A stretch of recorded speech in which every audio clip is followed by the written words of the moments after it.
Welcome to Learn English with Audio Story Level 3. Before we begin today's story, imagine this. What if your grandfather left you an old pocket watch that had been broken for 30 years? A watch frozen at exactly 8:17. A watchmaker examines it and says this watch can never work again. But that night, something impossible happens. At exactly 8:17 p.m., the watch begins ticking. Just for 1 minute. Then it stops. The next night, it happens again. And this time, a hidden compartment opens inside the watch. Inside is a tiny key, a mysterious note, and the beginning of a secret your grandfather spent his entire life protecting. What happened at 8:17? Why did the watch stop on that exact minute?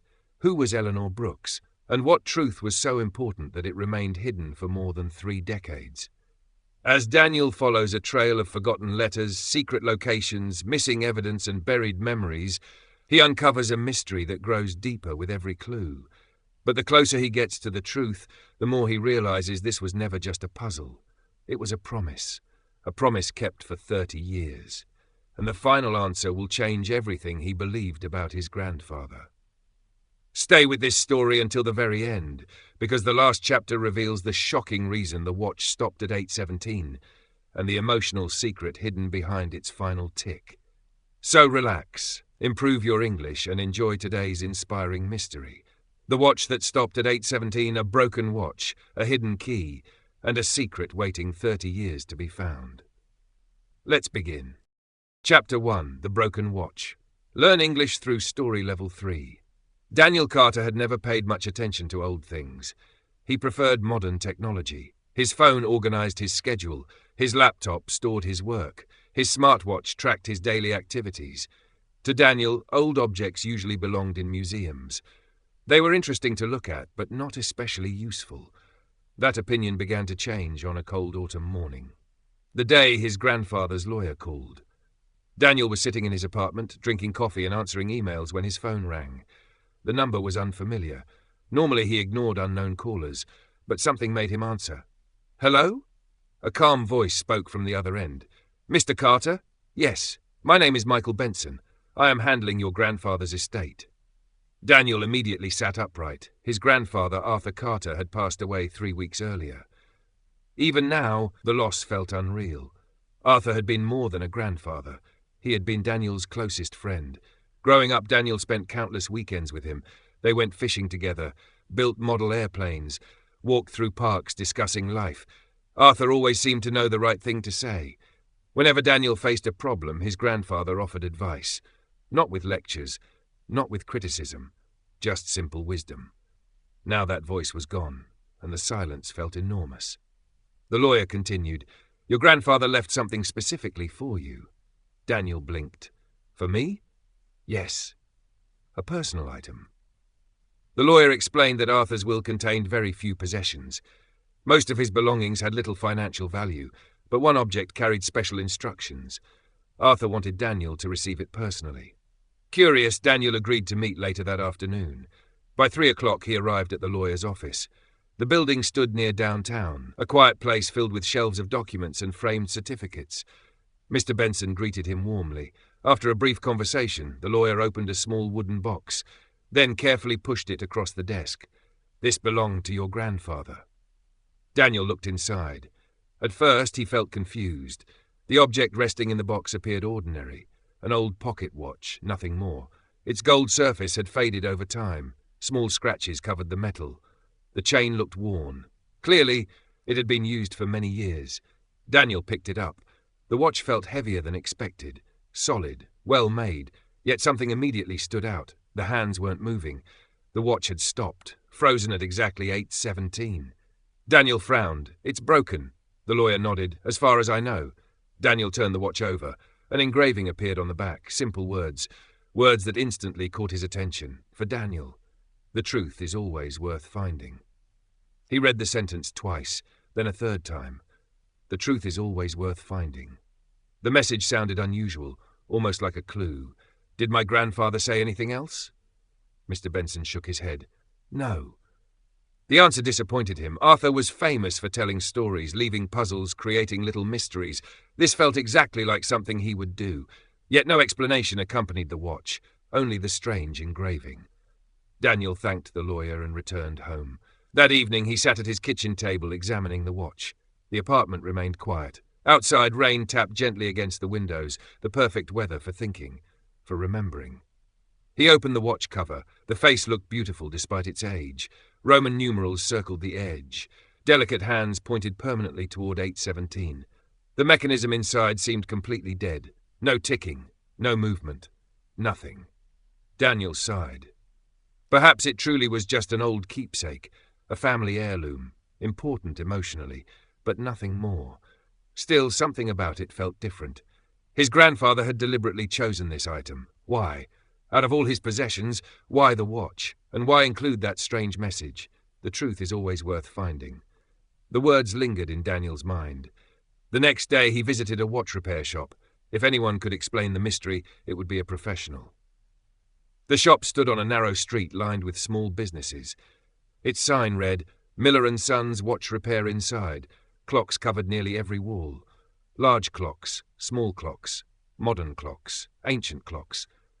The sound of ticking filled the room. Behind a workbench sat an elderly watchmaker. His glasses rested near the tip of his nose. Tiny tools surrounded him. He looked up as Daniel entered. "Can I help you?" Daniel placed the pocket watch on the counter. "I hope so." The watchmaker carefully picked it up. His eyes widened slightly. "Interesting." Daniel immediately noticed the reaction. "What is it?" The old man examined the watch closely, turning it over, opening the cover, studying every detail. Finally, he nodded slowly. "This is a remarkable piece." Daniel felt encouraged. "Can you repair it?" The watchmaker hesitated, then sighed. "I'm afraid not." The answer disappointed him. "Why?" The old man pointed toward the mechanism. "Several parts are missing." Daniel frowned.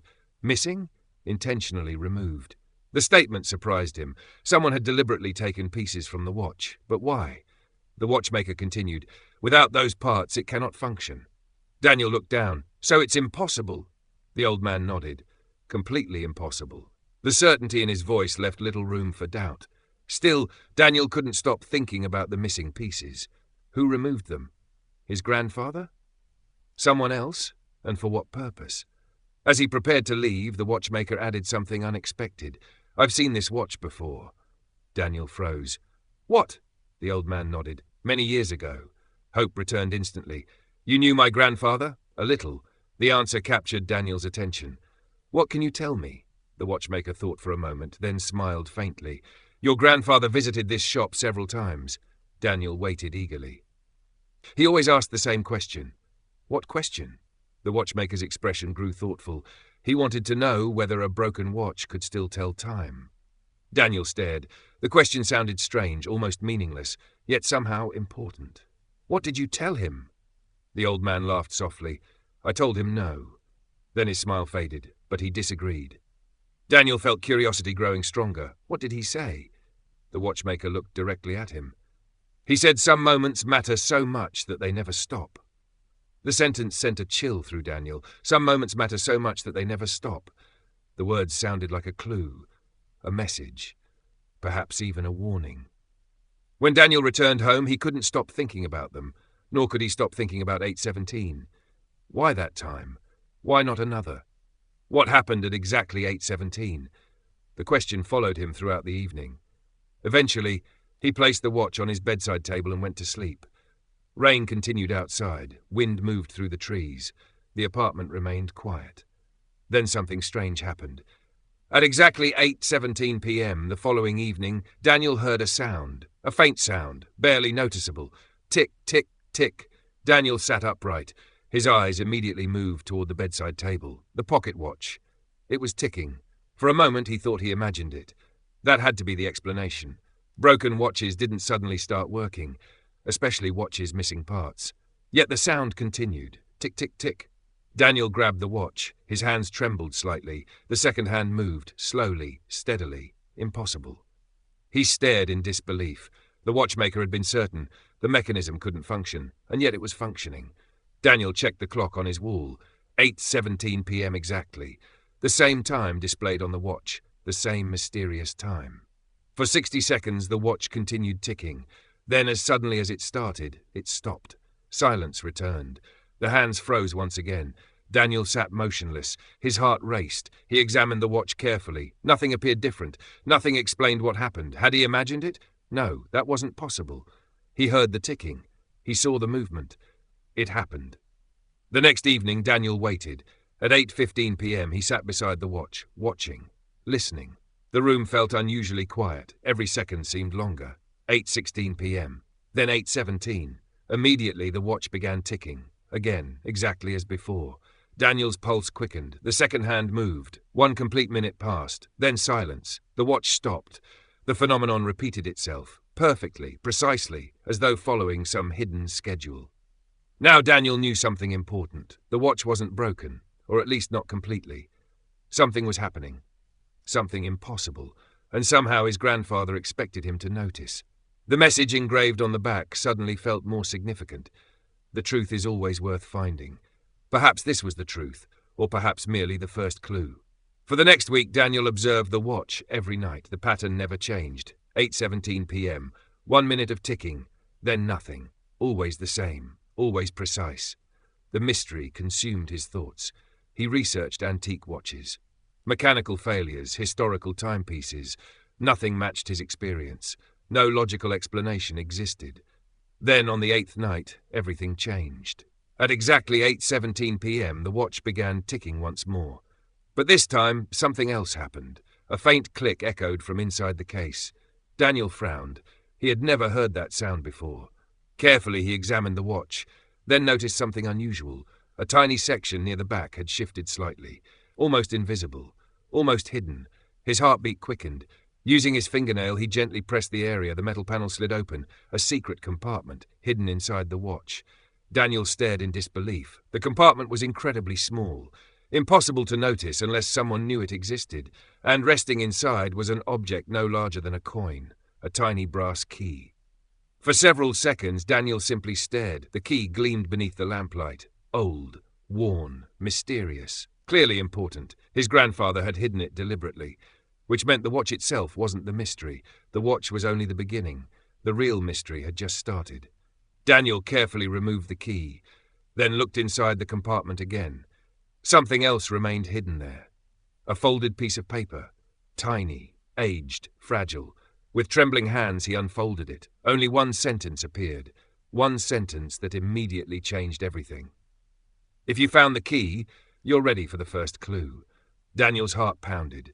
The puzzle was real. His grandfather had planned this, every detail, every step, every clue, and somewhere ahead waited a truth hidden for years, perhaps decades. The watch had opened the first door, the journey had begun, and Daniel had no idea where it would lead. End of Chapter 1. Chapter 2. The First Clue. Learn English through Story Level 3. Daniel sat at his kitchen table long after midnight. The tiny brass key rested in front of him. Beside it lay the folded note he had discovered inside the hidden compartment of the pocket watch. He read the message again. If you found the key, you're ready for the first clue. The words seemed simple, yet they carried enormous meaning. His grandfather had planned this, not by accident, not by chance. Every step had been carefully prepared. The broken watch, the secret compartment, the key, the note. Everything formed part of a larger mystery. Daniel leaned back in his chair. Outside, rain tapped softly against the windows. The apartment felt unusually quiet. His thoughts raced. For most of his life, he had known his grandfather as a calm, thoughtful man. Arthur Carter loved puzzles. He loved stories. He loved teaching lessons through experience rather than lectures. But this felt different. This wasn't merely a game. This felt important. Very important. Daniel picked up the brass key. It was smaller than his thumb. The metal appeared old, worn by time, yet surprisingly well preserved. One side contained delicate carvings. At first glance, they looked decorative, but after closer inspection, Daniel noticed something unusual. Tiny letters, so small he almost missed them. He grabbed a magnifying glass from a drawer, then examined the key carefully. The letters became clear. L17. Daniel frowned. The marking meant nothing to him. A code? A location? A clue? Perhaps all three. He wrote it down in a notebook, then studied the key again. Near the top, another symbol appeared. A small bird, its wings spread wide. The carving looked familiar somehow, yet he couldn't remember where he had seen it before. Eventually, exhaustion caught up with him. The mystery would still exist tomorrow. Reluctantly, he went to bed. But sleep didn't come easily. Questions filled his mind. What did L17 mean? What happened at 817? And what truth had his grandfather worked so hard to hide?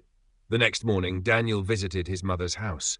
If anyone knew something about Arthur's past, it would be her. She welcomed him warmly, as always. The smell of fresh coffee filled the kitchen. Family photographs covered the walls. Many included his grandfather. Smiling, fishing, travelling, living. Looking at the pictures made Daniel miss him even more. After a few minutes of conversation, Daniel placed the key on the table.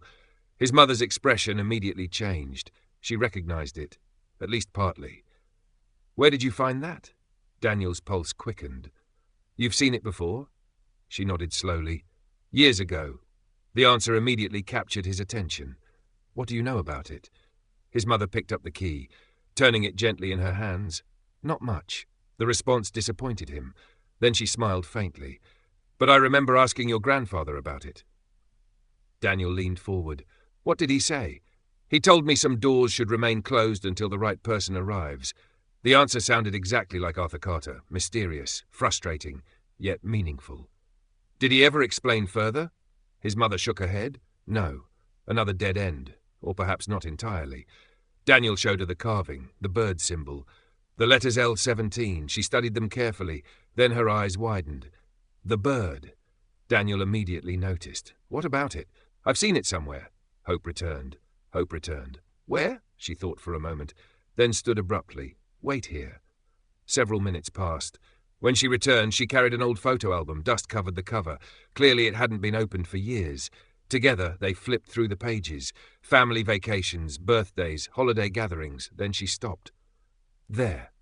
Daniel looked. The photograph showed his grandfather standing beside a small wooden building. Above the entrance hung a carved sign. A bird. The same bird. Exactly the same. His heart raced. "Where is this?" His mother checked the handwritten caption beneath the picture, then read aloud. "Cedar Lake Boathouse, summer 1989.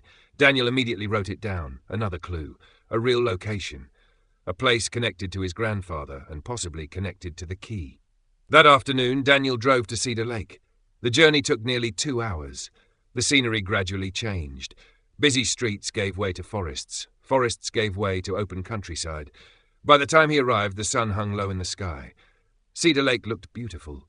Peaceful water reflected golden sunlight. Trees surrounded the shoreline. Birds moved across the surface. The place felt untouched by time. Exactly the sort of location Arthur Carter would have loved. Daniel parked near the old marina, then began searching. Several modern buildings stood nearby, restaurants, boat rentals, tourist shops, but no boathouse, at least not immediately. Finally, he spotted an elderly man sitting on a bench overlooking the water. The man appeared local, someone who might know the area's history. Daniel approached politely. "Excuse me." The old man smiled. "Can I help you?" Daniel showed him the photograph. Recognition appeared instantly. The old boathouse. Daniel felt excitement rising. "You know it?" The man nodded. "Of course." He pointed toward the far side of the lake. "It still exists." Daniel followed his finger. Partially hidden among trees stood a weathered wooden structure. Small, aged, almost forgotten. The old boathouse. Daniel thanked him and walked toward it. The building looked abandoned. Paint peeled from the walls. The roof sagged slightly. Yet despite its condition, something about it felt important. Almost sacred, as though it protected memories. Approaching the entrance, Daniel immediately noticed the bird carving above the door. The same symbol, the same design, the same clue. His grandfather had definitely been here. Inside, dust covered nearly everything. Old fishing equipment sat in corners. Broken chairs leaned against walls. Sunlight filtered through narrow windows. The place felt frozen in time. Daniel examined the brass key, then looked around. Somewhere inside, a lock waited. A lock matching the key. The challenge was finding it. For nearly an hour he searched. Shelves, cabinets, storage boxes, nothing. Frustration began replacing optimism. Maybe he misunderstood the clue. Maybe the key belonged somewhere else. Then he noticed something strange. One floorboard near the back wall looked newer than the others. Not new, just less worn. The difference was subtle, easy to miss. Daniel knelt beside it, carefully examining the wood. Then he spotted a tiny metal keyhole, hidden between the boards. His heart pounded. This had to be it. Slowly, he inserted the brass key. For a moment, nothing happened. Then, click, the lock opened. Daniel carefully lifted the floorboard. Beneath it rested a small metal box. Dust covered the surface. Clearly, it had remained hidden for years, maybe decades. His hands trembled as he opened it. Inside lay 3 items: an old photograph, a folded map, and another handwritten note. Daniel reached for the photograph first. The image showed a group of young people standing beside Cedar Lake. Most appeared to be in their 20s, laughing, smiling, enjoying a summer day. Then Daniel spotted his grandfather, much younger, standing near the center, but someone else caught his attention. A young woman beside him. She smiled brightly, comfortably, naturally, as though they shared a special connection. Daniel turned the photograph over. A handwritten note appeared. The day everything changed. The exact same phrase he had seen before in another story from his grandfather's past. The repetition felt significant, very significant. Next, he unfolded the map. The paper looked ancient. Several locations had been marked in red ink. One location stood out immediately. A small circle near the edge. Beside it appeared a handwritten label. Storage Unit L17. Daniel stared. L17. The same code carved into the key. The mystery suddenly grew larger, much larger. The key wasn't the destination. It was merely a step, another clue, another piece of a much bigger puzzle. Finally, Daniel opened the handwritten note. His grandfather's familiar handwriting filled the page. Daniel, if you've reached this point, then you've already shown patience and curiosity. Both qualities matter more than intelligence when searching for the truth. The photograph shows people who changed my life forever. One of them carried a secret that remained hidden for many years. To understand what happened, you must continue. The next clue waits inside Storage Unit L17. Trust what you discover, even if it surprises you. Grandpa, Daniel read the note twice, then a third time. A secret, a hidden truth. People who changed his grandfather's life. The mystery was becoming personal. Family history, lost memories, possibly even forgotten relationships. He carefully packed everything into his backpack, then sat quietly for several minutes, watching sunlight dance across the lake, thinking. His grandfather wasn't simply leaving clues, he was telling a story, one piece at a time, a story important enough to protect, important enough to hide, important enough to reveal only after his death. As evening approached, Daniel returned home. The photograph remained on his mind, especially the young woman standing beside Arthur. Who was she? A friend? A relative? Someone more? And what secret connected her to the mystery? That night, at exactly 8:17 p.m., the pocket watch ticked again. Daniel watched silently. The sound felt different now, less mysterious, more purposeful, as though the watch approved of his progress, as though it guided him forward. When the ticking stopped, Daniel looked at the map again. His eyes settled on the circled location. Storage Unit L17. The next destination. The next answer. The next piece of the puzzle. Somewhere inside that storage unit waited another truth, another secret, another chapter in a story that began long before Daniel was born. And for the first time he realized something. The mystery wasn't only about his grandfather. It was about an entire part of his family's history that had been hidden for decades, a history waiting to be uncovered, a history waiting for him. End of Chapter 2. Chapter 3. The Locked Box. Learn English through Story Level 3. Daniel barely slept that night. The photograph from Cedar Lake remained on his mind. The smiling faces, the mysterious young woman standing beside his grandfather, handwritten message, and most importantly, the words from Arthur's note. One of them carried a secret that remained hidden for many years. What secret? Who was hiding it? And why had his grandfather built such an elaborate trail of clues to reveal it? The questions followed Daniel into the morning. By sunrise, he was already dressed and preparing for the next step. Storage Unit L17, the location circled on the old map, the place his grandfather wanted him to find. After a quick breakfast, Daniel drove across town. The address led him to an aging storage facility on the edge of the city.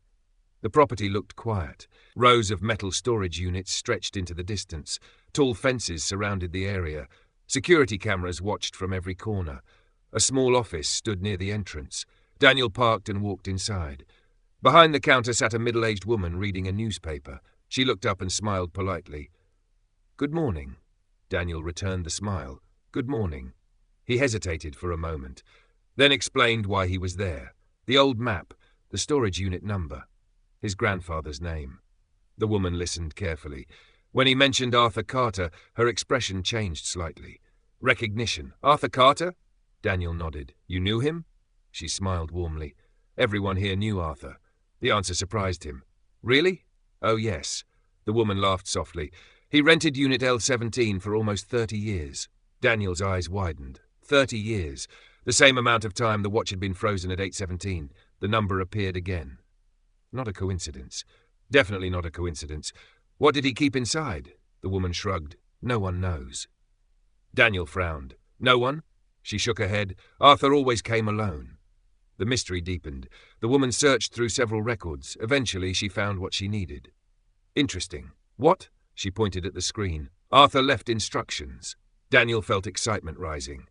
Instructions? The woman nodded. Very specific instructions. His grandfather seemed to love doing that. Every answer created another clue. Every clue created another question. The woman continued reading. If Daniel Carter arrives with proof of identity, give him access to Unit L17. Daniel smiled. His grandfather had planned everything, even this moment. After checking his identification, the woman handed him a keycard, then pointed toward the far end of the property. Last row. Thank you. As Daniel walked through the facility, his heartbeat quickened. The storage units looked ordinary.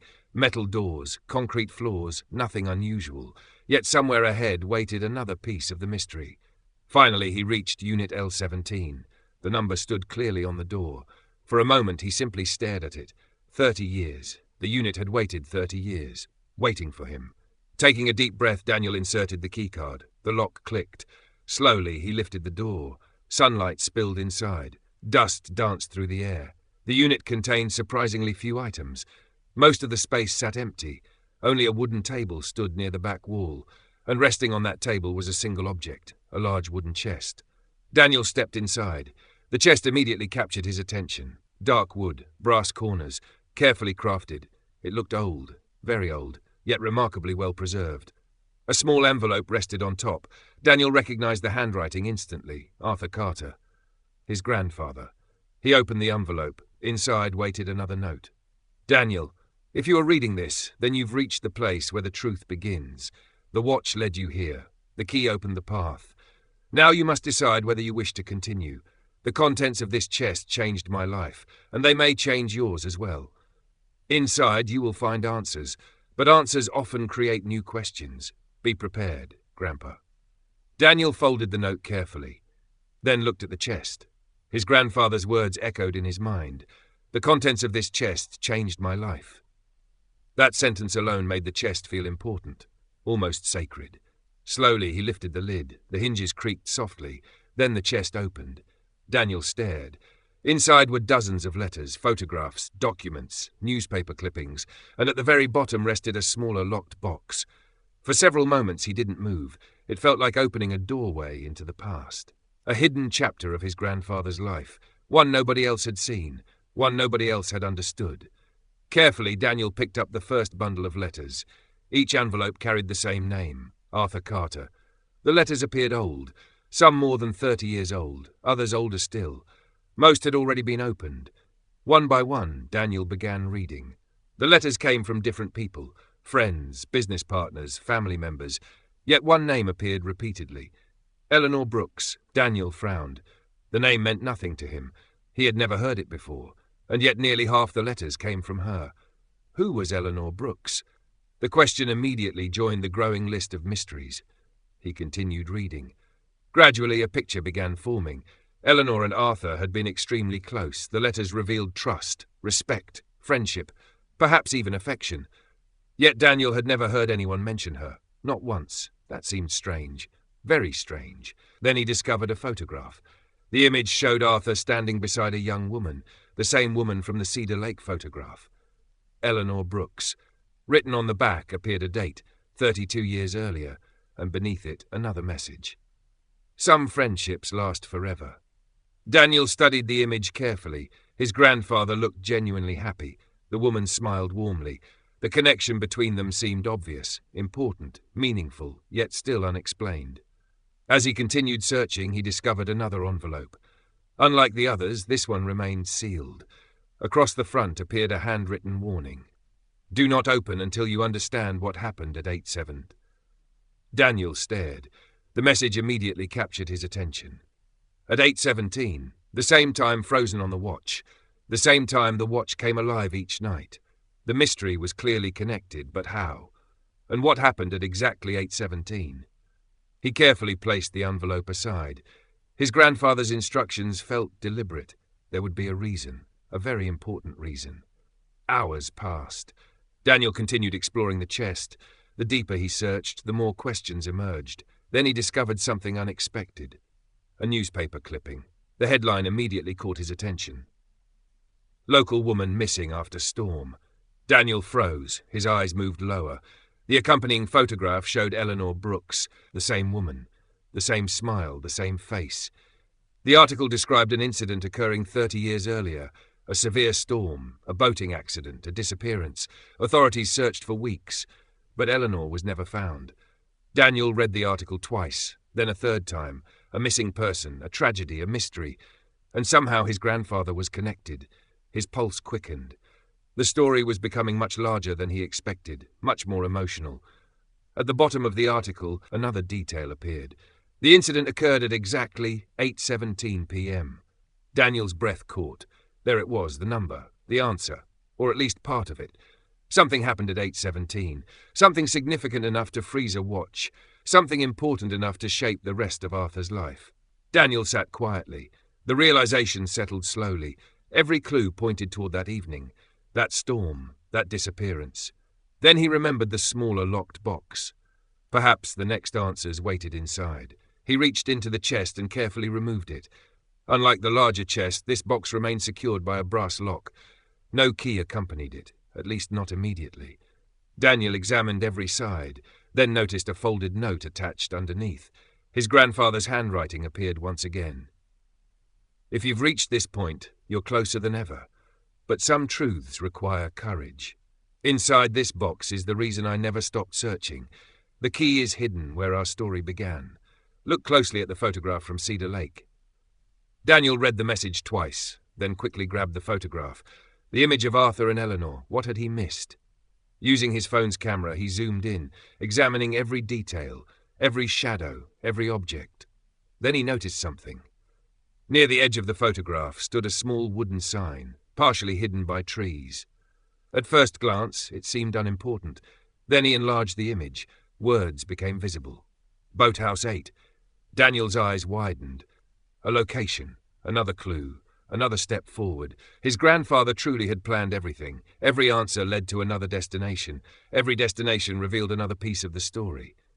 Yet before leaving, Daniel discovered one final item inside the chest, a single handwritten letter. Different from all the others. The paper looked older, more worn. And unlike the previous letters, it wasn't addressed to Arthur. It was addressed to Daniel. His hands trembled slightly as he unfolded it. The message was short, yet powerful. "Daniel, many people spend their lives running from the truth because they fear what they might find. I spent years searching for mine. No matter what happens next, do not stop. The answers are waiting, and they matter more than you know." Daniel stared at the words. Emotion filled his chest. For the first time, he understood something. This wasn't merely a puzzle. It wasn't simply a treasure hunt. It was a legacy, a story Arthur desperately wanted someone to understand, a truth too important to remain hidden. As evening approached, Daniel closed the chest, carefully organizing everything: the letters, the photographs, the newspaper clipping, the locked box. Each item represented another piece of the mystery. Another step toward understanding what happened 30 years ago. As he left storage unit L17, one thought remained fixed in his mind. Eleanor Brooks disappeared at 8:17 p.m. The watch stopped at 8:17. The mystery revolved around 8:17, and somewhere inside the locked box waited the reason his grandfather never stopped searching. But first, Daniel needed to visit Boathouse 8, the place where the next clue waited, the place where the story might finally begin revealing its deepest secrets. End of Chapter 3. Chapter 4. The Missing Hour. Learn English through Story Level 3. Daniel left the storage facility carrying more questions than answers. The mystery that began with a broken pocket watch had grown into something much larger. Now there was a missing woman, a 30-year-old disappearance, a storm, a frozen moment in time, and a grandfather who had spent decades searching for the truth. As he drove home, one thought repeated itself over and over. What happened at 8:17 p.m? The number followed him everywhere. It appeared on the watch, in the newspaper article, in his grandfather's notes, and now it felt like the center of everything. Somewhere inside that missing hour lay the answer.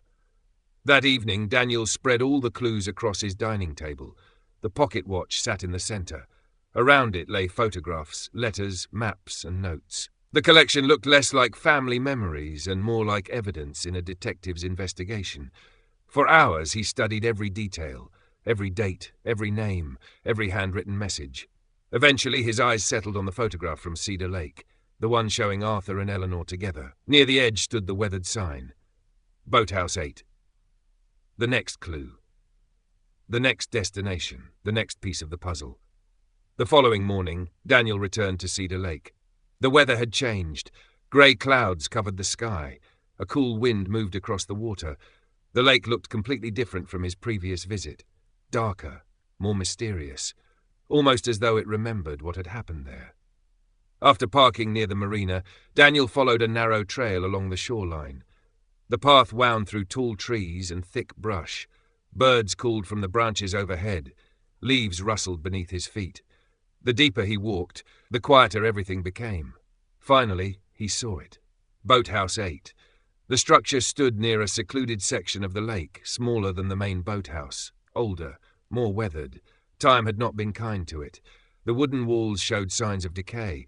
The roof sagged slightly. One window had been broken years ago. Yet despite its condition, the building remained standing, waiting, just as his grandfather had intended.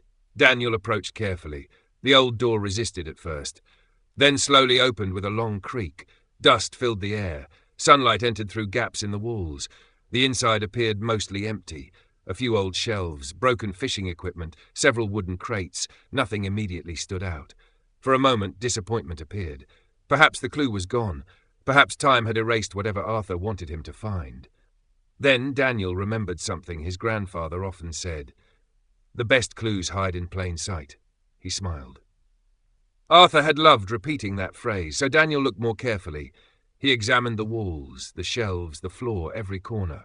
Eventually he noticed something unusual.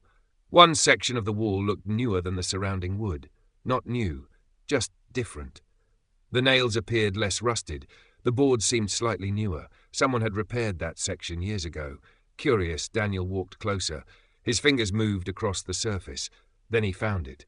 A small carved symbol. A bird, the same bird from the brass key, the same bird from the Cedar Lake boathouse. His pulse quickened. This was definitely important. Using a nearby tool, he carefully removed one of the boards. Behind it rested a narrow compartment, and inside the compartment sat a small metal container. Daniel immediately recognized it. A time capsule, hidden deliberately, protected for decades. He carefully opened the lid. Inside lay several items, a notebook, a folded map, and an audio cassette tape. Daniel stared. An audio tape, something few people used anymore. The discovery felt strangely exciting, more personal somehow. A recording preserved through time, a voice from the past. He quickly examined the notebook. The first page contained a familiar name, Arthur Carter. Below it appeared another, Eleanor Brooks. Daniel sat down immediately. This wasn't random. This notebook belonged to both of them. As he turned the pages, he discovered journal entries, some written by Arthur, others by Eleanor. Together they told a story nobody else had heard. Years earlier, Arthur and Eleanor had worked together on a conservation project at Cedar Lake. They spent months studying wildlife and protecting natural habitats. Their friendship grew during that time. The journal revealed laughter, adventures, shared dreams, mutual respect. Reading their words felt like meeting younger versions of them. People full of hope, people excited about the future. Then the entries changed, gradually, subtly. A new topic began appearing. A local development company, construction plans, environmental concerns, arguments, disagreements. Arthur and Eleanor believed someone was damaging protected land near the lake, but proving it seemed impossible. According to the journal, they spent months collecting evidence, photographs, documents, witness statements. Everything pointed toward corruption. Yet powerful people prevented any investigation. Daniel turned pages faster. The story was becoming intense. Then he found an entry dated exactly 30 years earlier, the final entry, written by Eleanor. Arthur and I finally found proof. Tonight we are meeting at the lake. At 8:17 p.m. everything will change. If anything happens, the evidence must survive. Daniel froze. His heart pounded. The entry ended there. No further pages existed. Nothing after that night. Nothing after 8:17 p.m. The missing hour. The missing woman. The missing truth. Everything connected. But what exactly happened? The notebook offered clues, not answers. Daniel examined the folded map next. Several locations around the lake had been marked. One location stood circled repeatedly, a small island near the center of the water. Beside it appeared handwritten words.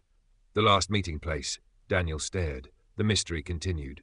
Then he remembered the cassette tape. Perhaps the recording contained the answers. Unfortunately, he had no way to play it. Not here. Not now. Carefully packing everything away, he returned home. The entire drive, his mind raced. Eleanor's final journal entry changed everything. She wasn't simply a victim of an accident. She was involved in something important. Something dangerous. Something worth hiding. That evening, Daniel searched online until he located an electronics repair shop specializing in vintage equipment. The owner agreed to help. An hour later, the cassette tape sat inside an old player. Daniel watched nervously. The machine clicked. Static filled the room. Then a voice emerged. Arthur's voice. Younger, clear, alive. Daniel felt a lump form in his throat. Hearing his grandfather again felt emotional, unexpectedly emotional. The recording began. Eleanor, if you're listening to this, something has gone wrong.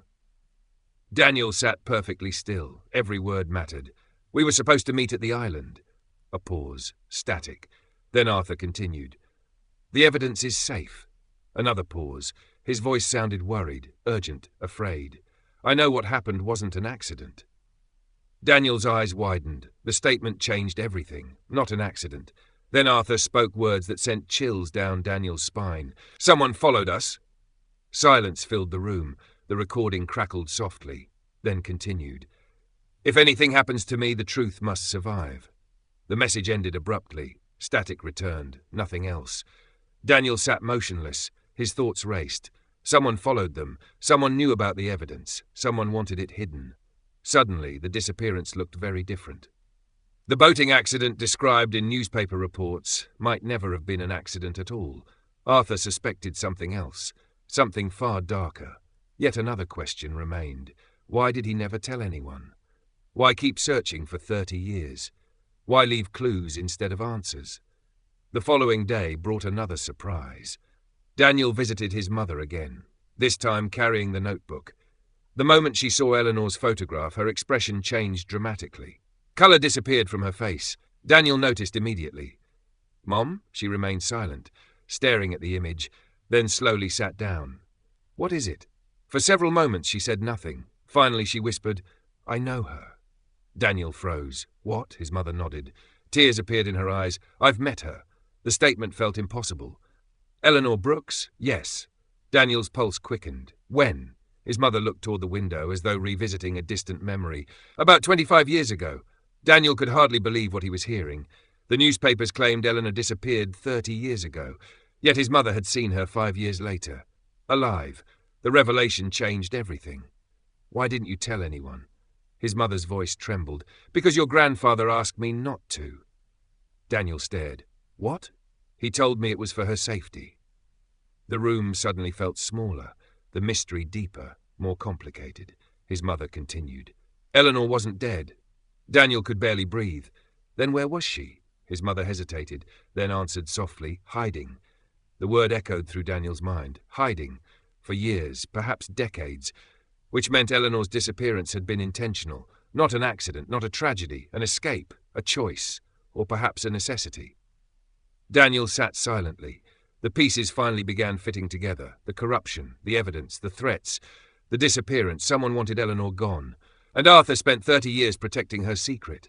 Suddenly, the pocket watch made sense. It wasn't frozen because time stopped. It was frozen because Arthur never moved beyond that moment, the moment Eleanor disappeared, the moment everything changed. 8:17 p.m. became a permanent part of his life, a reminder, a promise, a mystery. As evening approached, Daniel opened the notebook once more. This time something slipped from between the pages. A folded sheet of paper, one he had somehow missed earlier. His heartbeat quickened. Slowly he unfolded it. Inside appeared an address, and beneath it a single handwritten sentence. "If you want the final truth, come here. No signature, no explanation, just an address. The last clue, the final destination."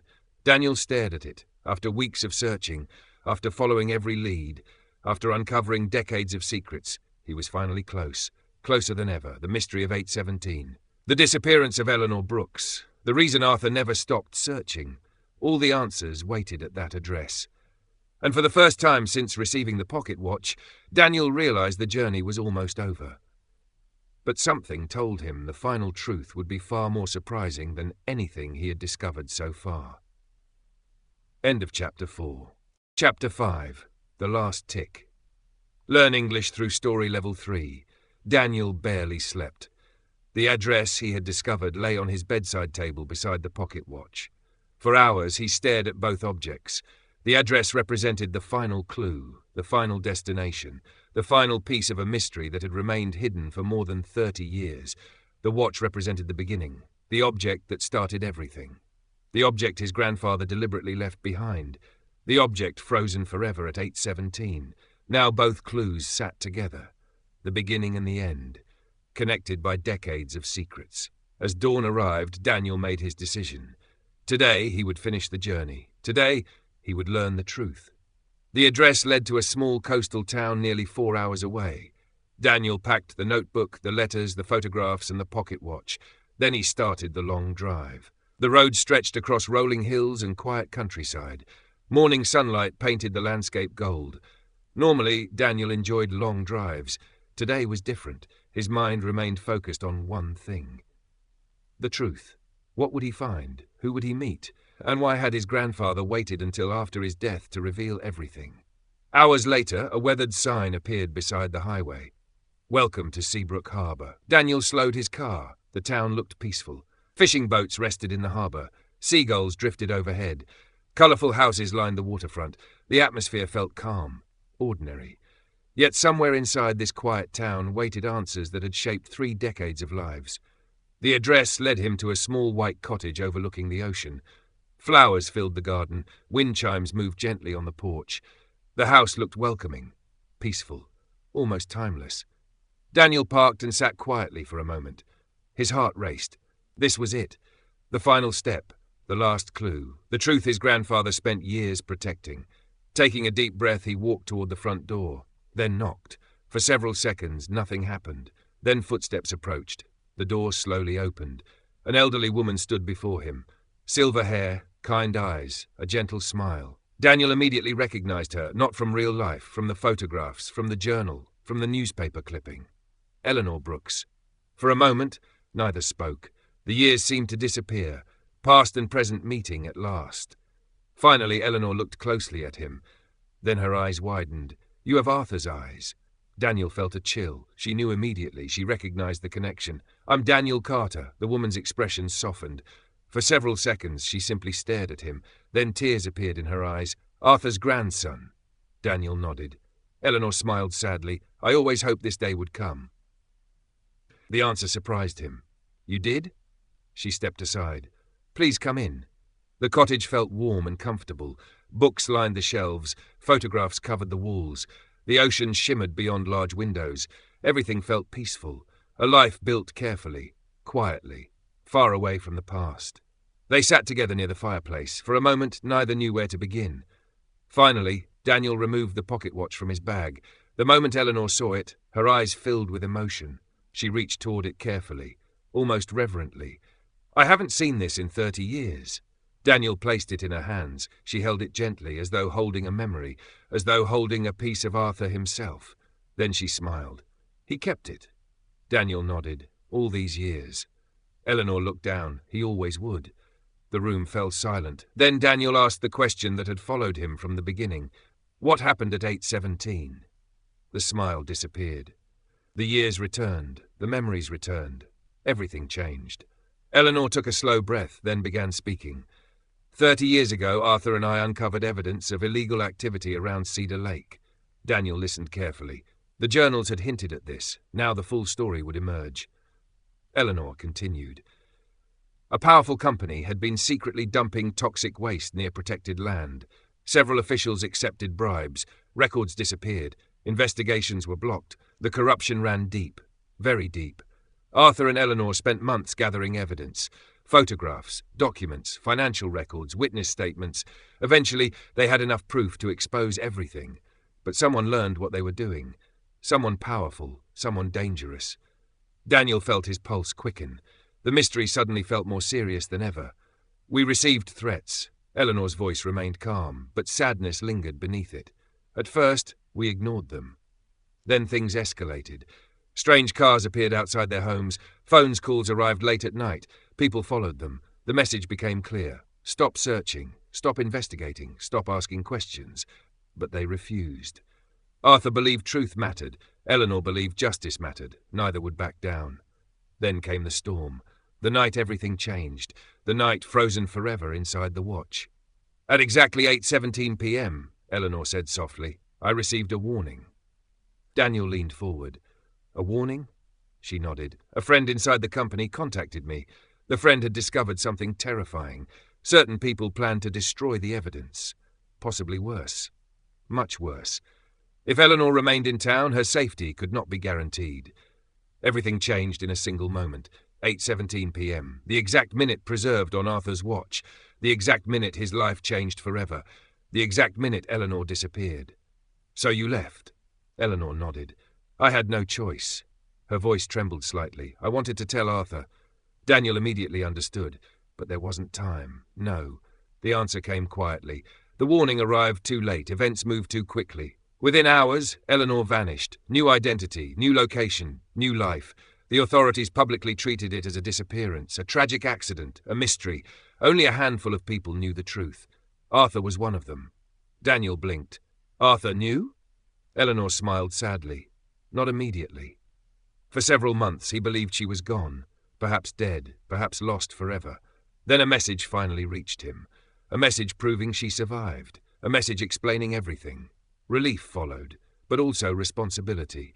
From that moment forward, Arthur became the guardian of the truth. He protected the evidence, protected Eleanor's secret, protected her life. For 30 years.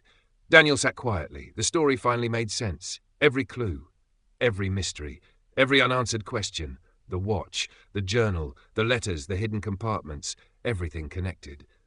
Then another question emerged. If you survived, why didn't you come back?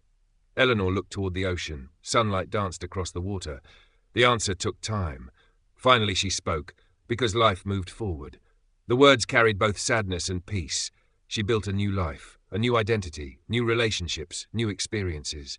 Returning risked exposing everything, risked reopening old dangers, risked destroying the future she worked hard to create. So she stayed away. Arthur understood, even when it hurt, especially when it hurt. The afternoon slowly passed. Story after story emerged, memory after memory. Daniel learned more about his grandfather in a single day than he had learned in years. Arthur's courage, Arthur's loyalty, Arthur's determination.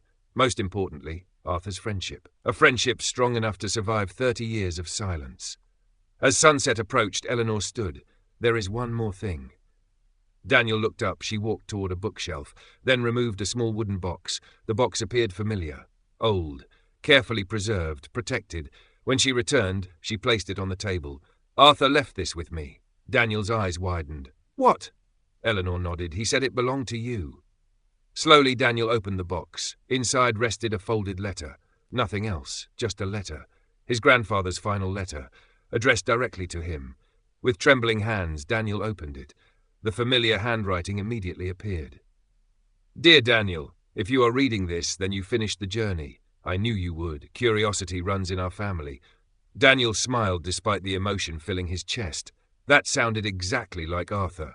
The letter continued. The mystery was never about a watch. It was never about hidden compartments or secret clues. It was about something much more important. Daniel read carefully. Every word mattered. Most people believe truth appears automatically. It doesn't. Truth survives because ordinary people choose to protect it. Sometimes that choice is difficult, sometimes it requires sacrifice, sometimes it takes a lifetime. Daniel felt a lump forming in his throat. The message wasn't about solving puzzles. It was about values, principles, character, the things Arthur always cared about most. The letter continued. At 8:17 p.m. 30 years ago, I lost the life I expected to have. But I gained something else. Purpose, a reason to keep going, a reason to protect what mattered. Daniel paused. The words felt powerful, profound. Arthur never viewed the event as merely a loss. He viewed it as a responsibility, a mission. The final paragraphs followed. If there is one lesson I hope you remember, it is this. Never stop searching for the truth, even when it is difficult, even when it is uncomfortable, even when others tell you to give up. Truth matters, people matter, and some promises are worth keeping for an entire lifetime. Daniel's vision blurred slightly. Tears filled his eyes. The final lines appeared below. The watch stopped at 8:17 because I never wanted to forget that moment. But now the story is complete. Now it belongs to you. With love, Grandpa. The room remained silent. Only the distant sound of waves reached them. Daniel carefully folded the letter, then looked down at the pocket watch, frozen at 8:17, a symbol, a memory, a promise. For 30 years it reminded Arthur of a responsibility. Now that responsibility had been fulfilled, the truth survived, the story survived, the promise survived. As evening arrived, Daniel prepared to leave. Before reaching the door, Eleanor stopped him. "Wait!" She handed him a small object, the missing watch parts, the pieces removed decades earlier. Daniel stared. The watchmaker said these were gone. Eleanor smiled. "Arthur asked me to keep them safe." Daniel understood immediately. The final piece of the puzzle, literally. The next day he visited the old watch repair shop. The elderly watchmaker recognized him instantly. Without a word, Daniel placed the missing parts on the counter. The old man's eyes widened. Then he smiled. "So you've found the truth." Daniel nodded. Several hours later, the repair was complete. The watchmaker carefully handed the pocket watch back. For the first time in 30 years, the mechanism worked. Tick, tick, tick, steady, strong, alive. The hands moved beyond 8:17. Time continued. At last, Daniel held the watch quietly, watching the second hand move, feeling something shift inside him. The mystery was solved. The journey was complete. The story had finally reached its ending, and somewhere Daniel imagined his grandfather smiling. Not because the clues were solved, not because the puzzle was finished, but because the lesson survived. The truth survived, and the watch, after 30 years, was finally moving forward again. The end.